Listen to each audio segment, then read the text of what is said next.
Now I want to show you kind of areas across town. This is I-10 Schuster. We're definitely seeing some wet roads out there. This is close to UTEP. Montana and Airway, you're definitely seeing some slick roads out there as well. A little bit of a drizzle there as well. So yeah, we are definitely seeing quite a bit of areas across town. Montana at Hawkins, seeing some rain coming down there. You're seeing slick roads, Alameda and Delta, parts of the lower valley, also seeing some rain tonight. Things have definitely calmed down though compared to the intensity of rain that was coming down earlier today. So this is where we're at.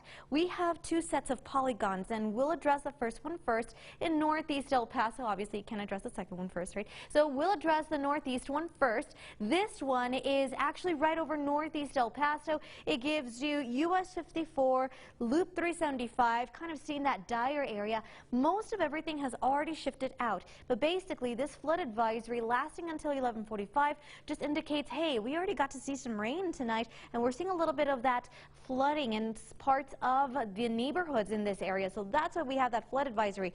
Let's take it south over into east, central, and the lower valley area of El Paso. This one is going to stay in effect until 10:45. So we still have about half an hour to go with this one.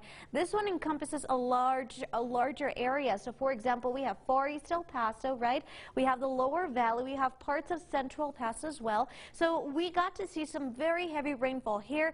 Definitely got to see some localized and isolated flooding in parts of this region. So that's why we had that flood advisory there as well. Lots of lightning associated with this particular system, which is why we got to see some hail in parts of East El Paso. So it was a very small pea-sized hail, but hail nonetheless.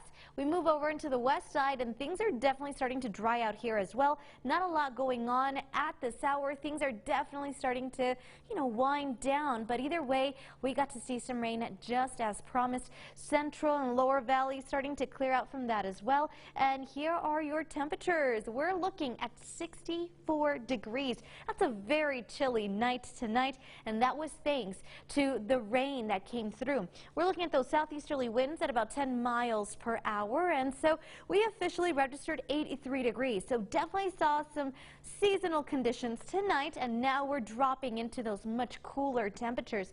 83 degrees is normal for El Paso, 59 is normal, and it does look like we managed to stay below that this morning. So last night, this morning, and it looks like we could potentially stay around average tonight into tomorrow morning. As of now, I'm going with 60 degrees, but as the evening wears on, if those temperatures continue to drop, we're definitely going to be cooler than the 60 degrees. 57 in Las Cruces, 61 in Juarez. So let's go ahead and talk a little bit about your 9-day forecast.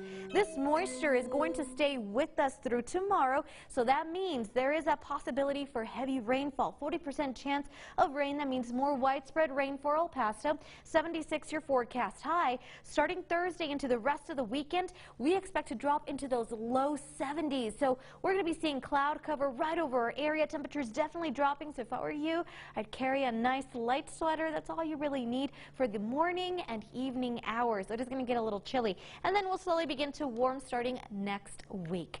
I do want to give a big shout out to our loyal weather watchers from Socorro Valley Farms. Thank you so much for allowing us to see this gorgeous shot of that pear tree. And if you would like to be featured on KTSM 9 News, go ahead and submit those beautiful weather photos to us through our social media platforms or email news@ktsm.com. We'll be